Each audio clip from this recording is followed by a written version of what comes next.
Say cheese. Here we have the UK and American player. Okay. And then the German and Italian you player. had this guy, which Russia and China. And then could theoretically move, Japan. but you were going to have them combine. Yours? The blues were mine, yes. So they, all of them? All four? We just finished a big battle here in Peiping. UK, right? China came running into there.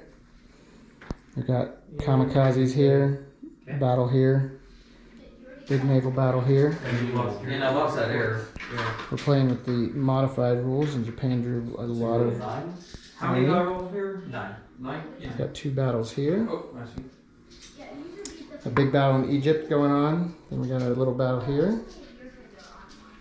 A battle in A6. And a big battle in Belarus. Everybody else just kind of moving around. Oh, we also got a big battle in Finland. Germany brought their Norwegian troops over. Turn order was Italy bid 3. Let's see, Russia bid 2. UK 1. Germany 1. Japan 1. 0 for the other two guys. So for the turn 1 summary, China went with big stacks into J4 Peiping, and they lost all their men. And they also went big into Indochina. In the end, you'll see later, further turns, this kind of helps Japan because I put all my airplanes into there and got to kill a bunch of Chinese guys without having to use a lot of orders to do so. When you see pennies on the board, that means that we're building a 1 INF. When you see white squares underneath command stacks, those are 3 artillery. We did one out of those 2. Now, some of the other key moves here is we got a huge Italian army into M3, which you'll see does some damage on some further turns. Germany didn't use their railroads, I don't think. I think they just kind of walked one space at a time. Russia had a big invasion of Belarus. I don't think Germany invaded one place. You'll see that.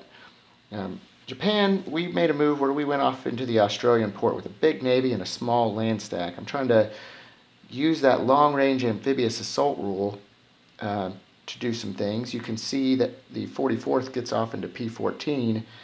I think this is a really key move for Japan to do. Unfortunately, my entire force in the Australian port does get destroyed. The 44th into P14, I think it's a great move because it can really help support either Indochina. It can get back up north if you decide to attack Russia, or I was also setting up a potential attack into Australia using that long-range amphibious assault rule. At the end of this turn, nobody fell any on the stress wheel. Down here we had a big Japanese loss. Okay. Lost 2 ships and only killed 1. Lost our carrier there. They have the P-18. Kamikaze took out a cruiser. Where do you want to go with this guy? You want to go... China and Burma have fallen. Go here? Here. Yeah. The Japanese defended Peiping quite strongly. This guy could probably come down here too. Over here, Egypt was a huge battle, but the Allies prevailed. All of the US. They don't have a lot of men left though. We got a huge Italian. UK. UK there. is last. So Italy lost a couple boats, so did UK. So I think that's here the entire navy was destroyed on both sides. Finland was a big German victory. Next is Japan to land this boat. I need to talk to them about that one. Is this one embattled here? Yeah. Okay, we got to reduce a resource for Germany then by 1 iron. Germany bids 6. Japan bids 1. UK 1. Russia 1, right? Yeah. Everyone else was 0, and the draw order was, I believe it was China, America, Italy. And that's how it shook out. Over here, we've got some sub-attacking. Allies our axis is going into Gibraltar with 1 man and some airplanes. Here we have a convoy raid, and then the 2 expected attacks here. Let's see. This one's Belarus. We got big battles on the northwest side of this front. Over in China area, we've got a bunch of Japanese airplanes, and the 44th landed here. And a little bit of invasion into China, although we left out the 101st. Down here, looks like the Japanese battleship is in trouble. And then we've got a kamikaze run over here. Let's see. The Japanese got some troops in the water. Some troops in the water. Troops in the water. America. Is this 69th in the water, or are they in Hawaii? They're in the water. They should be in the water. That's what I thought. And then we got some boats in the water in the Atlantic too. All right, that was turn 2. The battles of turn 2 are over. 3 subs sunk here. 1 sub sunk here. Gibraltar fell, but it cost Germany their air force. Let's keep going around. Egypt survived. The Allies still have it. This convoy attack missed. Up here, all 3 territories fell, and Belarus is now not embattled. So Russia's in a bit of trouble, I think. Coming around the board, Indochina was retaken by the Chinese. Qingsai and Shanghai Ningxi was taken by the Chinese. Or the Japanese. I keep saying them backwards. The battleship was sunk. I don't remember if I got a UK sub. I wasn't even looking. Yeah, this attack hit a sub also. Now I did want to point out that was like 3, 4, 5, 6, 7 stress for Russia for just losing its territories. Oh, the Middle East fell too, but Italy did lose a artillery. But this is what I wanted to point out next. This is turn 2. I forgot to film turn 1. It's a lot of dead yellow infantry. And then the battleship. So turn 2, we see the Italian attack into Egypt. I would say that that's probably way undersized, while the Middle East has sent too many guys into there. Germany pushes eastward into the north, completely abandoning Scandinavia. The Chinese 101st missed a great opportunity to capture J5, King Kwangtung. The Japanese did decide this turn to postpone the Australian invasion. Instead, they went with the 44th into Indochina, since China had a big army there. But they got the 30th into the water into J1 to give them options for turn 3. 4 of the moves that Japan made this turn were putting land stacks into the water. Japan builds 2 boats in China because of the U.S. naval threat that's about to happen. And they're trying to keep the land stacks together coming out of J1. I think this is an interesting thing to point out. The USA, meanwhile, is over there building a massive navy to come against Japan in the Pacific. And the USA does put the 4th into P-18. There's no Allied battleship there, but Japan doesn't reinforce that and loses the battleship. Meanwhile, the American 2nd Navy moves close by into P-19. Japan will have to deal with them on turn 3. We'll see how that shakes out. On the stress wheel, Russia falls 2 positions, and China and UK both fall 1. Some notable builds at the end of turn 2 is that USA is now building a massive land stack over on the Atlantic side, and the UK has built a lot of land units in both India and Australia. I think they were pretty close to maxing out those factories if they weren't maxed out entirely. So, turn 3, kind of general summary here, is we see the first strategic bomb raid from the Allies into Germany. In that, you'll notice that UK loses a lot of fighters. That will affect them on the stress wheel. In the Middle East, the UK attacks with just 1 land unit, and it causes Italy to cancel the 115th, which was headed to Egypt. So the lesson learned there is break up those land commands and write 2 orders to Egypt. That way you can still continue with your attack while defending the Middle East. Meanwhile, Germany captures 2 more territories from Russia, and they also attack Moscow this turn, but do not take it. Let's see. So Japan had an issue with the American navies and ended up going after America. America bid high. America sends their big navy into P-13 and attacked Japan there. However, Japan wrote orders to 2 different navies, both to P-18, because they didn't know where they were going. And doing this way, I knew I could break the pinning of wherever they were and continue my Australian invasion, and probably still have good numbers in the battles. I could at least be matching them. So that is what ended up happening, and due to this, I destroyed the entire Allied Navy down there with not a whole lot of too bad of losses. I think I lost one carrier and then a bunch of the minor boats.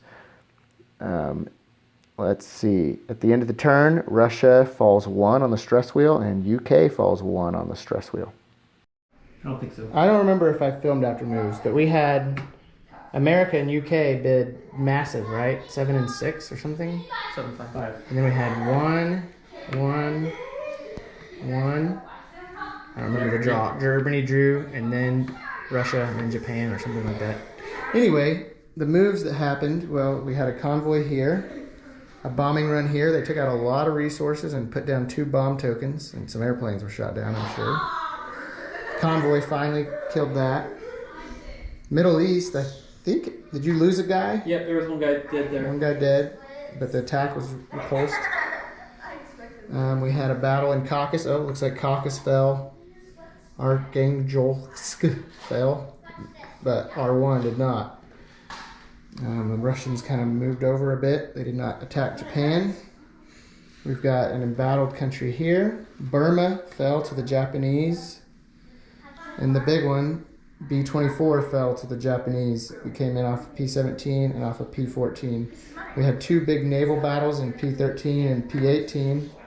Japan lost some boats, but there's no allies. Closest ally is the 7th over there. And then the 3rd's behind them, I guess. I think that about covers everything, right? Did I miss anything? Yeah, it's probably. I think that's it. At the end of turn 3, this is the dead pile. I haven't looked at it yet. So UK lost some guys, and America, it's Japan, and then looks like Russia lost more land troops than anybody, Russia and Japan. And at the end of turn 2, the stress was Russia's here, and China and Britain are here. So at the end of turn 3, some of the notable builds are Japan is building a big navy, seeing a potential P1 battle there. And with this one, I went with a lot of submarines. That way I could pin his boats that are coming. He's bringing a lot more boats than I've got. Also, Italy builds a battleship. I'm not sure that comes into play, but we'll keep an eye out for it. Okay, let's see. Turn 4 moves. Italy bid a bunch. I think it was 4. UK bid 2. Germany and Japan both bid 1. And I think the rest bid 0. Then we got America moving over in the Atlantic. There's an attack here in French Morocco. They came from A6. That was an interesting, clever move. We haven't seen that one before.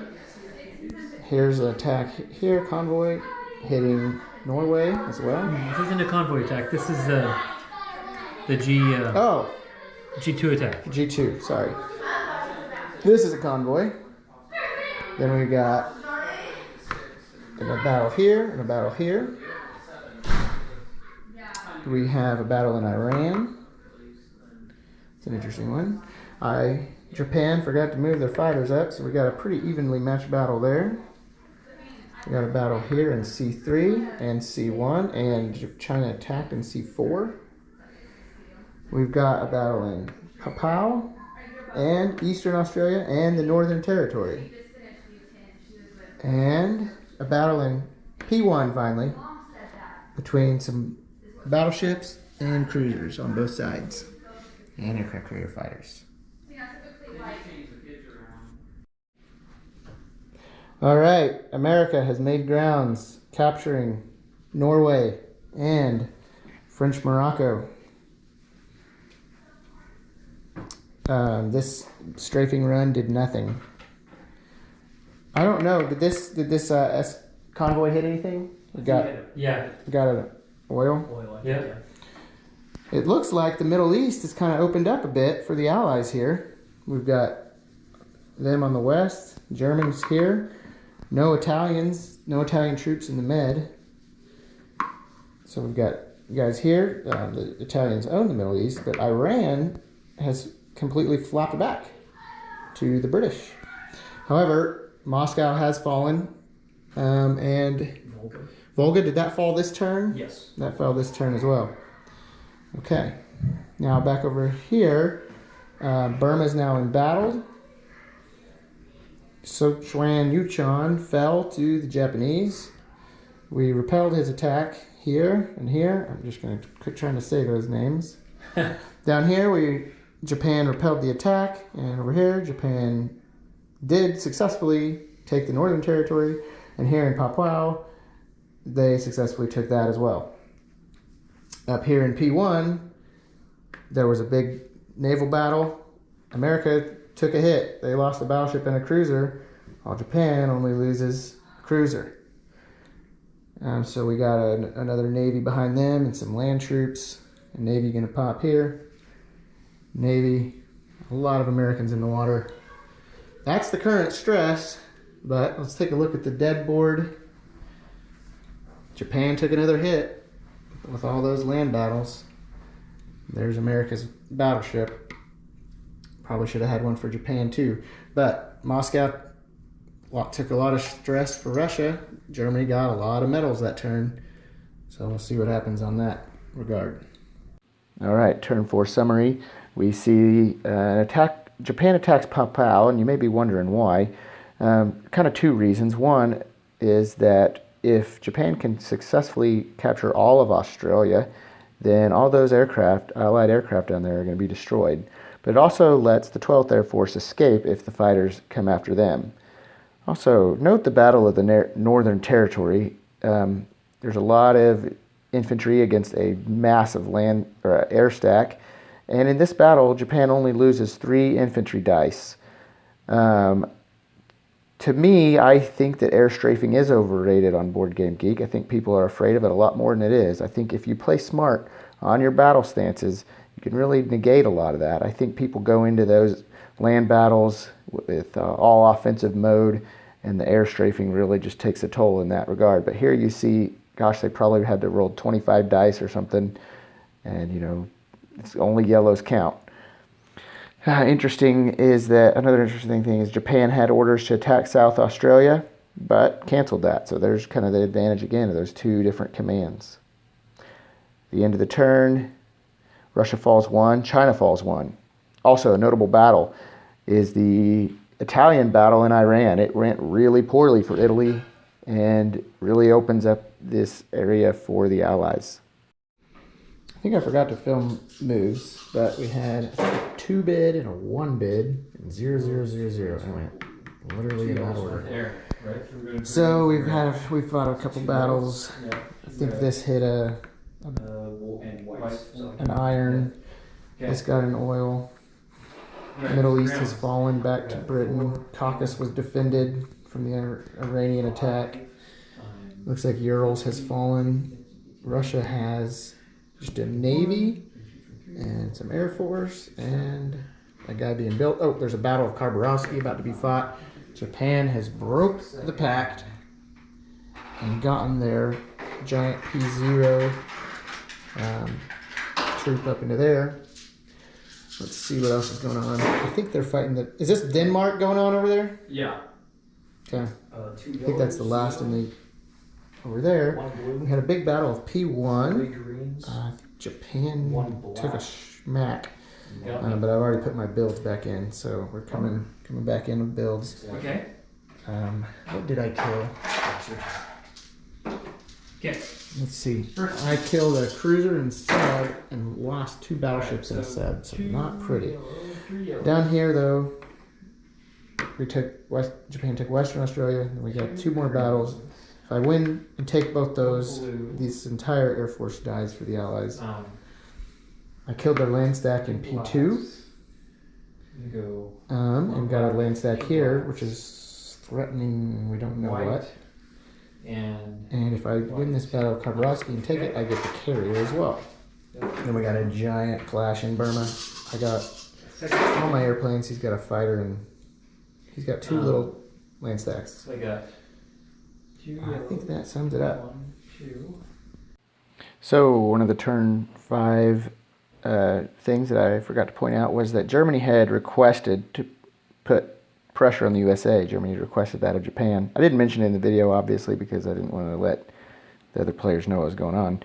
But I thought the move that I went into P2 from P1 was a pretty great move. It killed off his land stack. It took my carrier out of the battle, but still let the fighter be able to get involved as needed. And it put Japanese land forces into P2. Now, I do think that on this turn, I'd have to go check, but I think the Allies came into P1 with a ginormous air stack, which is then going to cause me problems for the last turn. And I think that's also why I lost so many more boats than they did.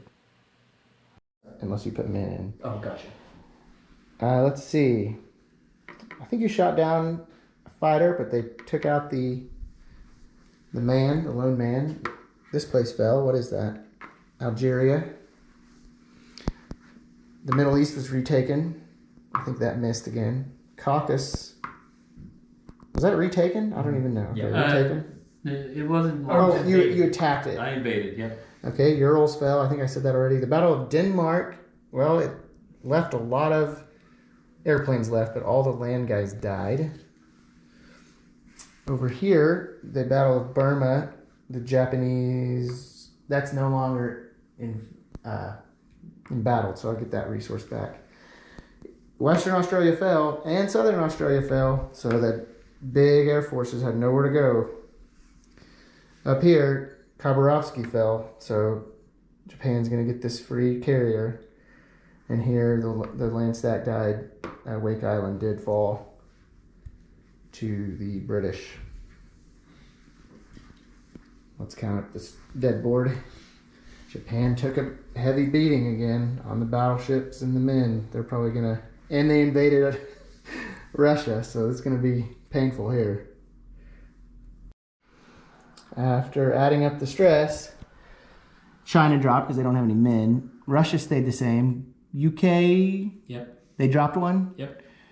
The USA finally dropped, and Japan dropped, of course, as they attacked Russia. Yep. But Germany and Italy are hanging on up there at the start. But if we were to go on purely by the stress wheel, I think we would say that Axis are winning. If we're going by the board, we might say the same. Yeah. The only place the Allies are really doing very awesome is in the southern half of the world. They're kind of rolling through here. And you have some Atlantic forces, for sure, that are about to crash into something. Let's put our builds on the board, I guess, or inland. 6. The game has ended. The Axis have won. The last move was 5 and 5 bid here, and a 2 and a 0 and a 1, I think. The Atlantic attack is looking hopeful. That's still the one bright spot, I'd say, for the Allies right now. Oops, that's our timer telling us we're supposed to be done making moves. So that's still the one bright spot. But you have a lot of men. You still have, Germany still has railroads, and we've kind of been looking over here in this area.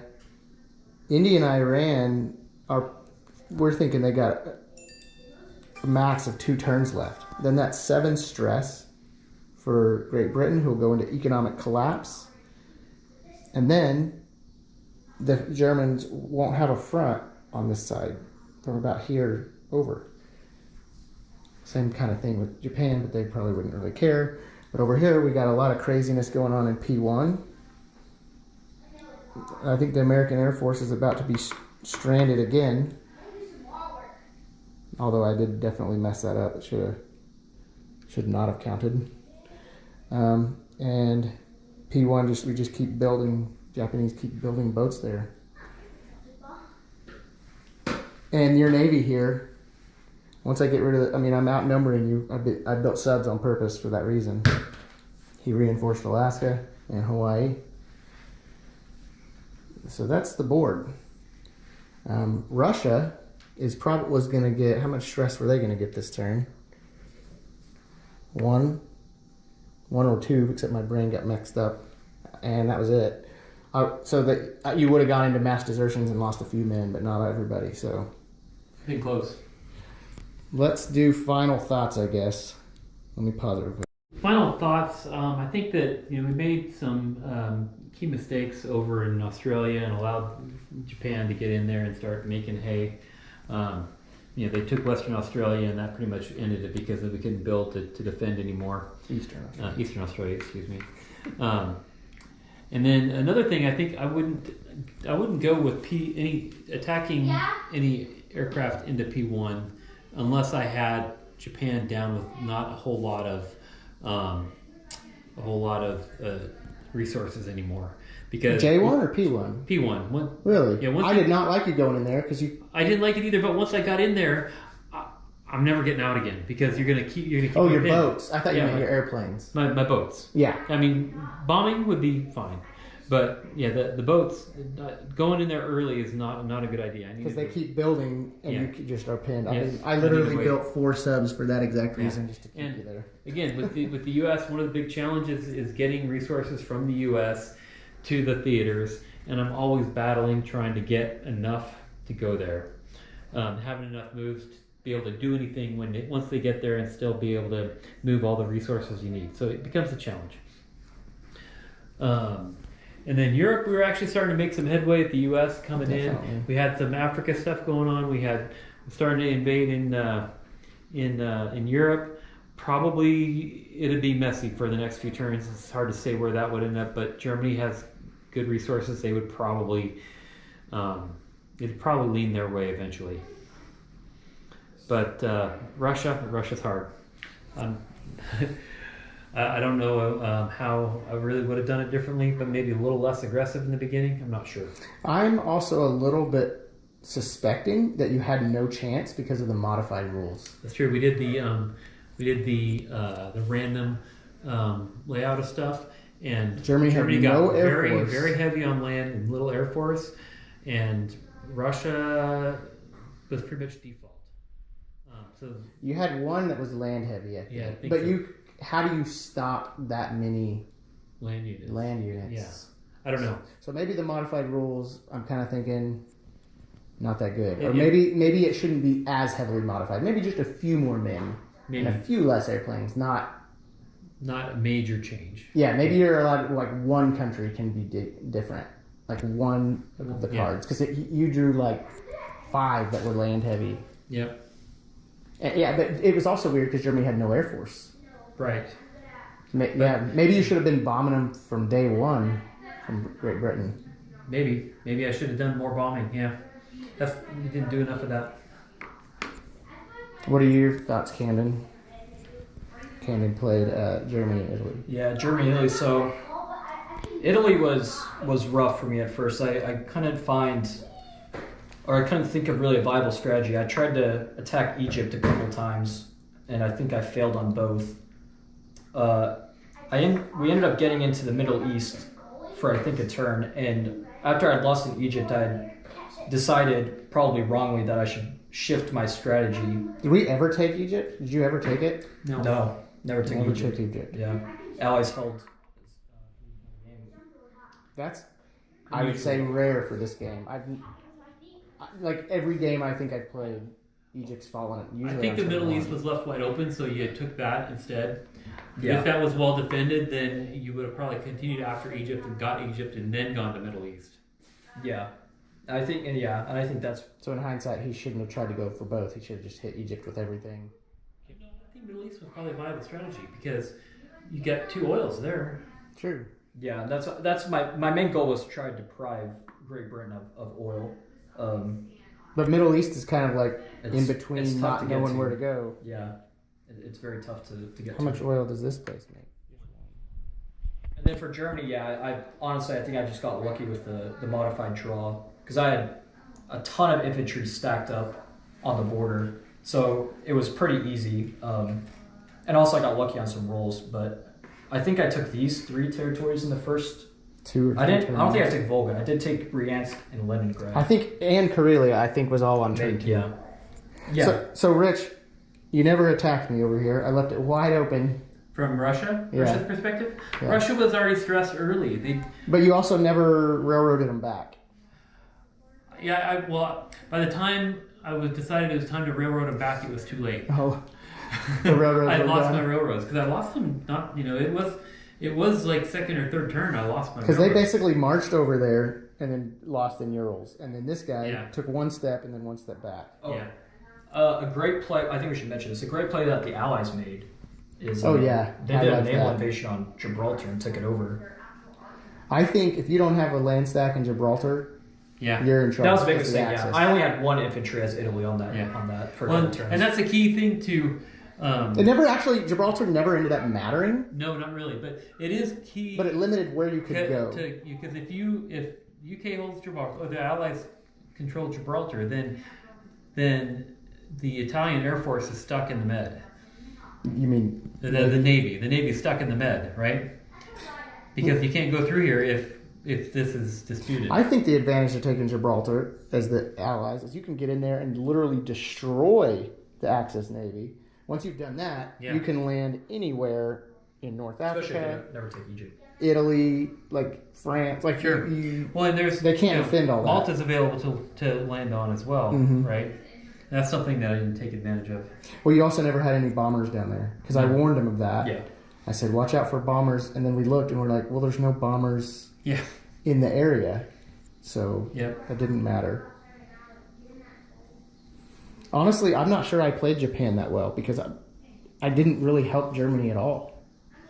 But I don't know that you're expected to.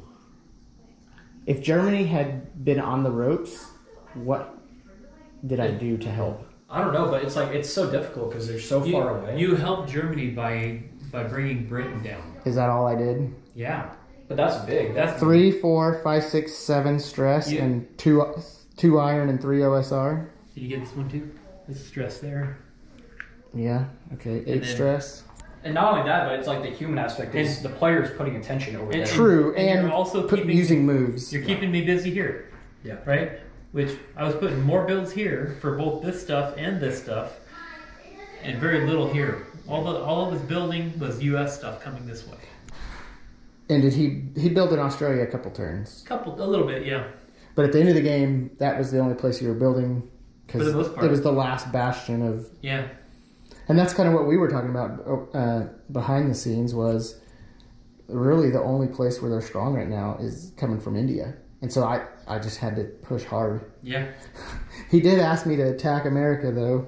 Unfortunately, I just didn't think I could pull it off with the 25th and 1. And if you hadn't have built these guys, which you Yeah. built them at just the right time, Yeah. because if you hadn't have built that, I could have broke Penny and been in there somewhere. And I think it's interesting to note that at the end of the game, Germany is not making very much oil. What is it, 4? Something like that. Not a whole lot. Yeah, because you've taken it from Yeah. him. Took it down here. So his ability to bid and go first is... Yeah, because that's a big Shot. deal. Oh, you just took 2 more. I had this one, But yeah, that makes a big deal in the late game because you get to push forward. But so you bid 1 and you had 8. yeah. But you couldn't outbid America, who had 10. No, I had 10, and UK had I think 5. So that's a huge, I'd say, point to this North African campaign for America is because it puts you over the edge for outbidding Germany. Yep. Right at the crucial time when your Atlantic Yeah. land troops are showing And up. I think this invasion of North Africa probably should have happened a little sooner. I think it would have made a difference in what happened down here, especially over in this area. I think you would have behaved differently. Yeah. Earlier. Yeah, because to be honest, It might even have helped Russia. Yeah. Right? Because if you think of real World War II, right? The pressure on Germany came from here, here, and here, right? Mm-hmm. And so the pressure down here needed to happen sooner. That's So- exactly what we said in the last time we played the European. And Germany won. You won. And there was not a single man in Africa at Right. the end of that game. Yeah. And the Allies are like, what are we doing? And This- they had taken... Now, granted, the board ends here. Yeah. And I think India is a huge key to holding this area. Sure, I think World War II that was probably the case as well. But in the European theater, I think the world ends here. Yeah. And so it's awkward. Like the Allies just can't hold it. Yeah. Unless Russia helps, which unless Russia. isn't going to happen. They have enough. They got to hold the Caucasus. So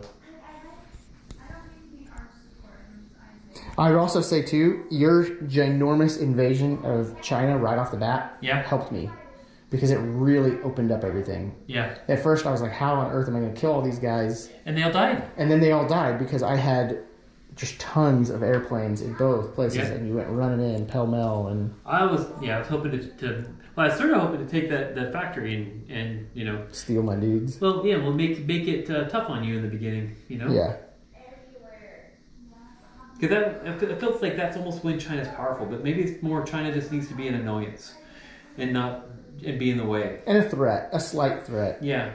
Because I feel like in our global game, like Matt kind of overplayed China as well. Like attacking every turn with just one man. Yeah. Nate's just like, now it's to the point where he's just like swatting away like a gnat. It doesn't even matter. Yeah. And that's only at like turn 3. And China's already out of the picture. Yeah. In this game, it's about the same. It's turn 3 or 4? Yeah. You definitely had a chance to take J5 when I screwed up a move. Yeah, but I didn't think ahead thinking that you would do that. So. Yeah, well, I wasn't planning on it. I was planning on pulling in, and then I erased that move. I thought, I don't need to take C1, but I forgot about the pinning. Yeah. I was trying to move the whole front at once. Yeah, that's one of the hard parts about the game is trying to remember all the things you're doing in all the different areas, making sure you're trying to figure out, all right, what move do I have to erase to get things? And there's always something you leave behind and forget about. So we played with these, and nobody still took them. And we played with dived submarines, and I think we had not many. Not many, no. One German. Yeah.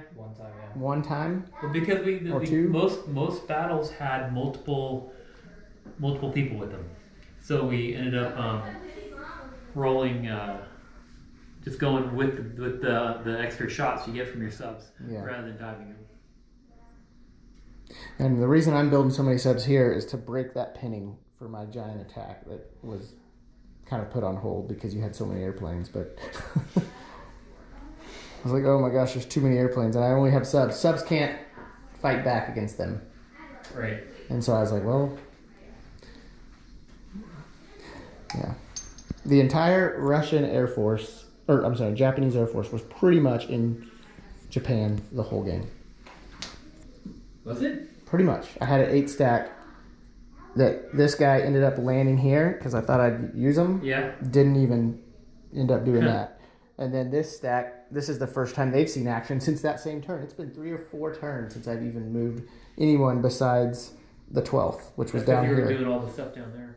Yeah. Well, I also didn't want to send in this guy to come assist when I knew all I had to do was take the land. Yeah. Like, why would I risk the airplanes getting in there? Yeah. But at that time, when I decided to land him in here, my other option that I thought about was coming up here to Okinawa because I thought at some point his big air forces are going to come in. I wish I'd done that move instead. Because, that was a battle in Indochina. And I thought, okay, I need to go to Okinawa. And then I went to, I think, Thailand or wherever. Or maybe Indochina. I don't remember what ally I owned back then, but... Well, I guess the MVP would be Germany and Italy since they're still on start. Yeah. They're doing all right. And Italy's still. Germany has 3 medals and 5 stress. Italy's 1 medal, 3. So Italy's not falling this turn. And are you even attacking any of Germany? You got a Denmark attack. Yeah, and this one. So there's 2 more stress. They'll be fine for another turn. But next turn, depends on how much you're in Europe, but you don't have really any kind of reinforcements after. I mean, they're still 2 turns away, besides the 28th. Yeah. I don't know when this American attack would ever go. Mostly I just wanted to distract you with moves. Yeah. How many moves did that use? 3? Yeah. And it stuck that guy. Yeah, it did. True. So I was really trying to relieve him. I was like, how do I get the Atlantic coast to quit getting all the attention? Yeah. And then I was like, well, I'll just make a crazy move into P2. I just didn't have the boats for it. If I had had 2 boats here that had made it in, I would have attacked, because I could have broke pinning and got back up in here somewhere. Well, anyway, this was a 4-player global game of War Room where we did use some house rules.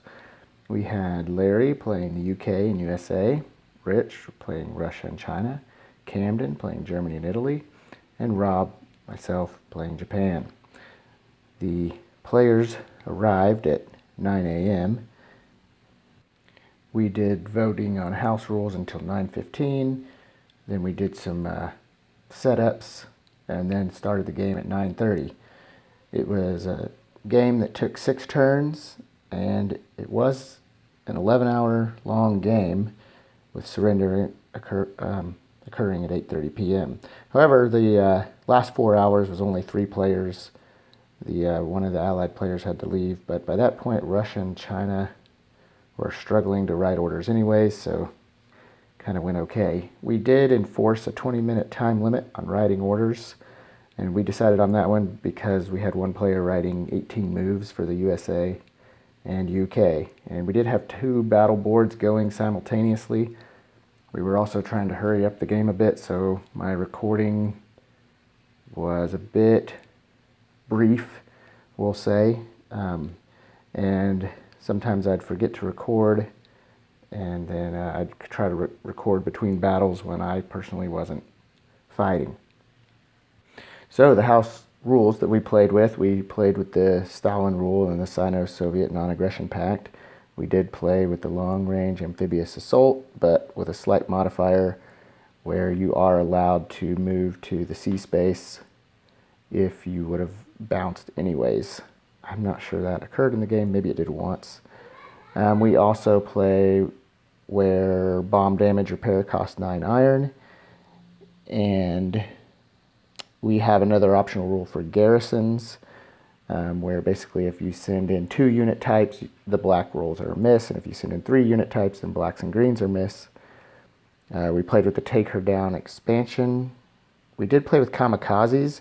It's a new stance for fighters in the surface battles. They only get 3 surface dice, just like normal, but it takes 4 hits to kill them. However, they're destroyed at the end of the battle regardless of what happens. Everyone can use kamikazes, but the first time anyone uses them, you get +1 stress, except for Japan, which can use them without penalty. We did play with Rob's random starting units. You can see Board Game Geek for more details on that. However, I'm going to tweak it a bit after this game. I think the land-focused options are a bit strong yet, so I'm going to tweak those a little.